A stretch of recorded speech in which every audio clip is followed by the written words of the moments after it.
Në Korçë, para disa kohësh, dimri kishte mbërthyer çdo gjë me një heshtje të thellë që dukej sikur kishte ngrirë çdo lëvizje.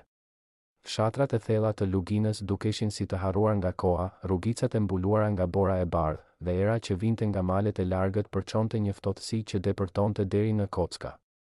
Çdo gjurmë që mbetej mbi borë dukej se do të shuhej pas pak, dhe disa herë duken sikur hidheshin përsëri në heshtje, duke krijuar një ndjesi të çuditshme se natyra po fshihej pas një perde misterioze. Arben nuk ishte një fshatar i zakonshëm. Një burr rreth të 30-tave, i gjatë dhe i fortë, me sy që shikonin më shumë se fytyra e thjeshtë e një njeriu. Ai vinte shpesh në këto fshatra për vizita tek familja. Kishte një ndjeshmëri të veçantë ndaj njerëzve dhe rrethinës, një lloj shise që e bënte të dallonte gjërat që të tjerët nuk i shihnin. Ai nuk e dinte ende se kjo ndjeshmëri do të bëhej thirrja që do ta tërhiqte drejt një misteri që nuk mund ta kuptonte. Dita ishte e ftohtë dhe dielli nuk kishte depërtuar ende mbi majat e maleve. Arben po ecte drejt një druri të vjetër në skajin e fshatit kur dëgjoi një zë të hollë, pothuajse i pabesueshëm, një pëshpëritje e lehtë që dukej sikur vinte nga pylli përtej lisit të madh. Ishte zëri i një vajze që thoshte vetëm një fjalë, ndihmë. Ai ngriti kokën dhe u përpoq të identifikonte origjinën. Nuk e njihte vajzën dhe nuk dinte pse zëri e tërhoqi, por diçka brenda tij i tha të ecte drejt pyllit. Çdo hap ishte i vështirë, bora e thellë e bënte ecjen të ngadaltë, degët kapnin këmbët dhe heshtja e pyllit ishte aq e dendur sa dukej se po dëgjonte vetëm zemra e tij që rrite fort. Hapat e parë në borë ishin një përzierje ankthi dhe adhurimi. Arben ndiu një lloj dridhjeje në brendësi, një ndjesi që nuk mund ta përshkruante. Ai nuk po ndiqte vetëm një zë, po ndiqte një ndjenjë, një thirrje të fshehtë që i tregonte se diçka nuk ishte normale, se diçka e jashtëzakonshme ndodhte brenda pyllit të fshehtë të Korçës. Ndërsa ecte më thellë, bora e bardhë shkëlqente në dritën e mjegullt dhe pemët e dendura e krijonin një tunel natyror që e bënte pyllin të dukej i pafund. Çdo tingull, krisja e degëve, era që fluturonte mes pemëve, edhe zhurma e largët e ndonjë kafshe të fshehur, dukeshin të egzageruara, të tejkalonin realitetin. Ndihmë. Ndihmë. Përsëritej zëri, tani më i qartë dhe i mbushur me një dhimbje të brendshme që thyente shpirtin. Arben ndjeu një ndjenjë të panjohur, një kombinim të frikës dhe detyrës, një tërheqje që nuk mund ta shmangte. Çdo hap e çonte më pranë diçkaje që nuk mund ta përshkruante, kur arriti pranë lisit të madh. E pa. Një figurë e vogël, e mbuluar nga bora, ulur në tokë, me flokët e lagura dhe fytyrën e ngrirë nga ftohtësia. Syri i saj ishte i madh, i lodhur dhe i shurdhër në të njëjtën kohë. Arben u ndal, duke përjetuar një kombinim frike dhe kurioziteti që e bëri të dridhej. Pamja e saj ishte e çuditshme, një boshllëk i thellë në sy që nuk mund të shpjegojë. Ishte një boshllëk që i thoshte Arbenit menjëherë se ajo nuk ishte më ajo që kishte qenë dikur, mos më ndjej. Nuk jam më ajo që mendon se jam, përshpëriti ajo. Zëri i saj nuk kishte ngrohtësinë e të rinjës së humbur, ishte ftohtë, i huaj, dhe diçka brenda tij kuptoi menjëherë se ajo nuk ishte më njerëzore. Ai u përpoq ta kapte për dore, por sapo e preku, vajza u ngrit dhe çdo hap që bënte, bora nën këmbët e saj nuk lëvizte. Ishte si të shije dikë që lëvizte mbi ligjet e natyrës, mbi rregullat e botës që Arbeni njihte. Kur ajo foli në një gjuhë që ai nuk e kuptonte, tinguj të thellë depërtuan në mendjen e tij. Ishte një gjuhë që nuk mund të përkthehej, por kuptimi ishte i qartë, ajo nuk ishte më pjesë e kësaj bote. Një forcë e panjohur po e thithte, duke e tërhequr në një realitet që sfidonte logjikën dhe natyrën. Ai përpiqej të fletë, por fjala nuk dilte. Zëri, hapat, ajri i ftohtë, drita që depërtonte përmes pemëve, gjithçka ishte e përzier. Kur reja e mjegullës u shpërnda, vajza ishte zhdukur. Vetëm bora mbeti e qetë dhe pylli rifitoi heshtjen e saj të frikshme. Arben u kthye në fshat dhe tregoi gjithçka banorëve. Shumë nuk e besuan, disa i quajtën thashethem, disa qeshën, por disa e dinin se ajo vajzë nuk ishte kthyer kurrë. Tregimi i Arbenit i shtoi pyllit një tjetër mister që nuk do të shuhet kurrë. Ditët pas asaj nate në pyllin e Korçës ishin të çuditshme për Arbenin. Ai ndjehej i ndjekur shpesh, dëgjonte zërin e vajzës në distancë dhe shihte hije që lëviznin midis pemëve, por që nuk mund të identifikonte. Megjithatë, një forcë brenda tij e tërhoqi përsëri drejt pyllit, një ndjenjë që nuk mund ta shmangte. Në mëngjesin e tretë, Arben vendosi të kthehej në vendin ku e kishte parë vajzën për herë të fundit. Borë e freskët mbulonte çdo gjurmë dhe ajri i ftohtë e depërtonte deri në thellësi të kockave. Drita e diellit nuk depërtonte ende përmes pemëve të dendura dhe çdo tingull, nga krisja e degëve deri te shushurima e largët e kafshëve, dukej si një paralajmërim. Ai ecte me kujdes, duke ndjekur një ndjenjë të panjohur. Çdo hap e afronte më pranë vendit ku ajo kishte qenë, por kjo herë diçka ndryshonte. Një heshtje e pazakontë mbulonte gjithçka, zëri që më parë i kishte treguar drejtimin tani ishte zhdukur. Për disa minuta, Arben ndjeu se ishte vetëm, por një ndjesi e fuqishme e paralajmëronte. Dikush ose diçka po e vëzhgonte, pa pritmas, dëgjoi përsëri përshpërimën e njohur, ndihmë. Ndihmë. Por këtë herë tingulli ishte më i thellë, më i çuditshëm, pothuajse si të vinte nga një dimension tjetër. Arben ndjeu një dridhje të ftohtë që ju përhap në shpirt. Ai e kuptoi menjëherë, ajo nuk ishte më vajza e njohur. Ai vazhdoi të ndiqte zërin. Pylli u bë më i errët ndërsa hyri më thellë. Drita e diellit nuk depërtonte më, bora shkëlqente vetëm në hije të mjegullës që mbulonte pemën. Çdo hap që merrte lëshonte tinguj që dukeshin të egzageruar, çdo degë që kërciste dukej sikur paralajmëronte diçka të keqe. Kur arriti në një hapësirë më të gjerë, ku pemët formonin një rreth të natyrshëm, e pa përsëri. Vajza ishte aty, ulur mbi borën e freskët. Por diçka ishte ndryshe. Syri i saj nuk shfaqte më lodhje të zakonshme apo frikë njerëzore, ai kishte një boshllëk të thellë që sfidonte logjikën. Një ndjesi që Arben nuk e kishte ndjerë kur më parë, ajo nuk ishte më ajo që kishte njohur. Mos më prek. Nuk je gati për të parë atë që jam bërë, përshpëriti ajo. Fjala nuk kishte ngrohtësinë e një fëmije, por një tonalitet të huaj, të çuditshëm, që i përplaste mendjen dhe shpirtin në të njëjtën kohë. Arben ndjeu një forcë të panjohur që e tërhiqte drejt saj. Ai përpiqej të kuptonte, por çdo hap drejt vajzës dukej sikur ngjitej mbi një hapësirë të ndryshme, mbi ligjet e natyrës. Syri i saj ndriçonte në mënyrë të pazakontë, duke reflektuar dritën në mënyra që sfidonin realitetin. Çdo tingull që dilte nga goja e saj dukej si një kombinim i zërit të një njeriu dhe diçkaje tjetër, më të fuqishme, më të frikshme.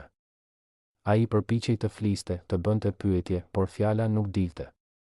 Përshkrimet që mund t'i shpjegonte dikush tjetër nuk kishin kuptim, ajo ishte jashtë çdo perceptimi njerëzor.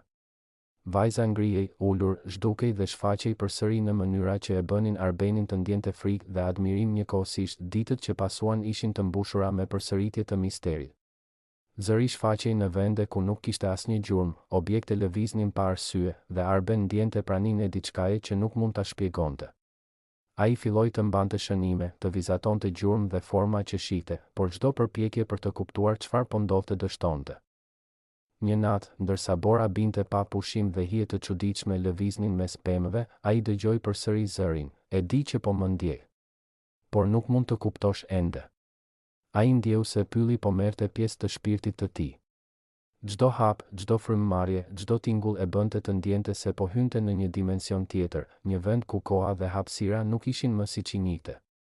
Vajza nuk ishte vetëm e çuditshme, ajo ishte jo njerëzore. Dita tjetër, Arben u kthye përsëri në fshat për të treguar çfarë kishte ndodhur. Banorët reaguan në mënyra të ndryshme, disa e besuan, disa u trembën, disa qeshën dhe disa vetëm e dëgjuan në heshtje, duke kuptuar se pylli kishte fshehur një mister që nuk mund të zgjidhej lehtë. Por misteri nuk mbaroi aty. Vajza vazhdoi të shfaqej dhe Arben filloi të vëzhgonte modele. Çdo shenjë në borë ishte e pavërtetë, çdo gjurmë dukej sikur nuk përkiste me realitetin. Hije, tinguj, zëra, gjithçka dukej sikur ishte një test për të. Ai kuptoi se nuk mund të ndërhynte, disa mistere ishin jashtë fuqisë së njeriut. Një ditë, ndërsa shikonte rrethin e pyllit, diçka e çuditshme ndodhi. Hija e vajzës u shfaq para tij, por pa trup. Një siluet që lëvizte mes pemëve, që fliste pa zë dhe që e shikonte me sy që sfidonte çdo logjik njerëzore. Ai ndjeu një lloj frike që nuk kishte përjetuar kurrë, një ndjesi se çdo hap që merrte.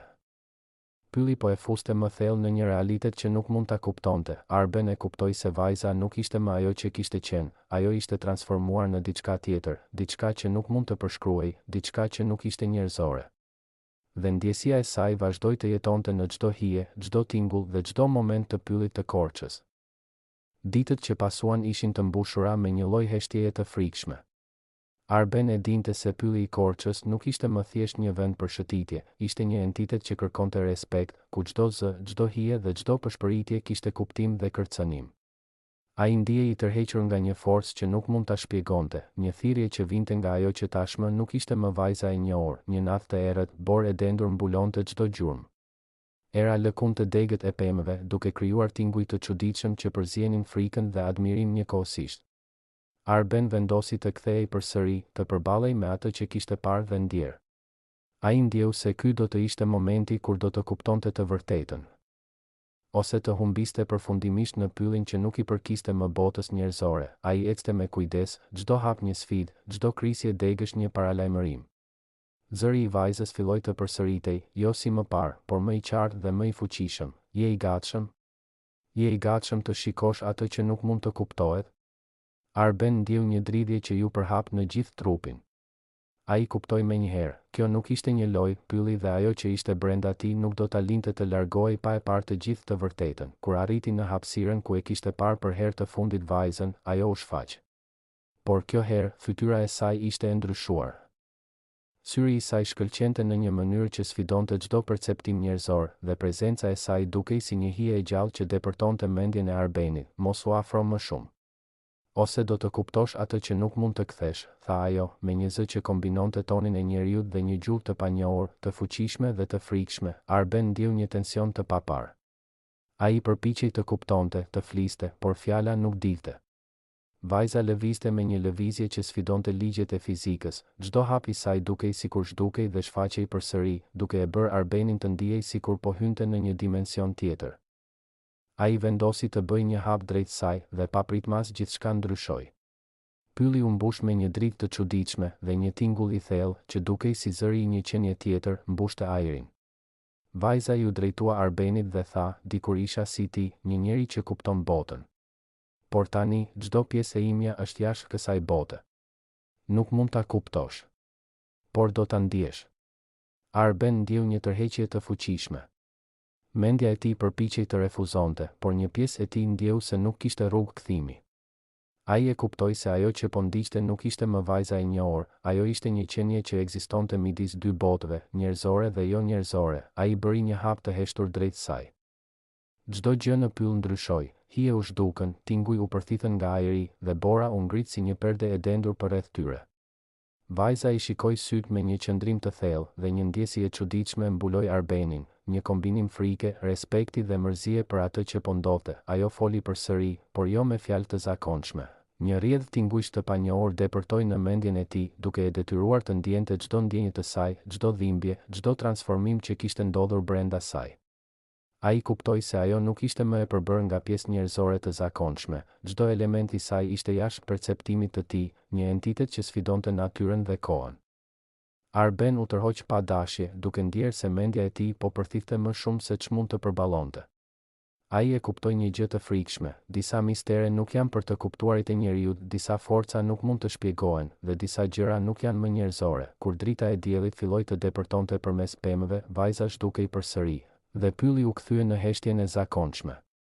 Arben qëndroi aty I shokuar, duke kuptuar se një pjesë e tij kishte mbetur në atë vend, midis realitetit dhe një bote tjetër që nuk mund të përshkruaj. Ai u kthye në fshat me një ndjesi të thellë, çdo hap, çdo frymëmarrje, çdo tingull I pyllit e shoqëronin. Banorët e shikonin me sy të ndryshëm, disa me frikë, disa me kureshtje, disa me mosbesim. Por Arben e dinte një të vërtetë të thellë, pylli kishte fshehur një mister që nuk mund të zgjidhej, dhe ajo që kishte ndodhur nuk ishte më njerëzore. Ditët dhe javët kaluan, por zëri dhe prezenca e vajzës nuk e lan kurrë. Ai e kuptoi se disa mistere nuk përfundojnë, ato vetëm presin të ndihen, të përjetohen dhe të sfidojnë çdo logjikë. Dhe ndërsa shikonte pyllin e Korçës, Arben e kuptoi diçka të frikshme dhe të bukur njëkohësisht. Disa gjëra nuk janë për këtë botë, dhe disa mistere do të mbeten gjithmonë të pasgjidhura.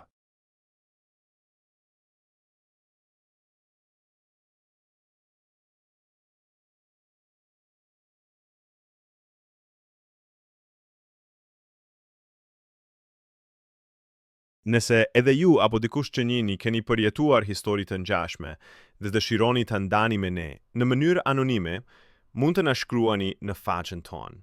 Ne jemi këtu për t'i dhënë zë atyre që janë heshtur për vite me radhë.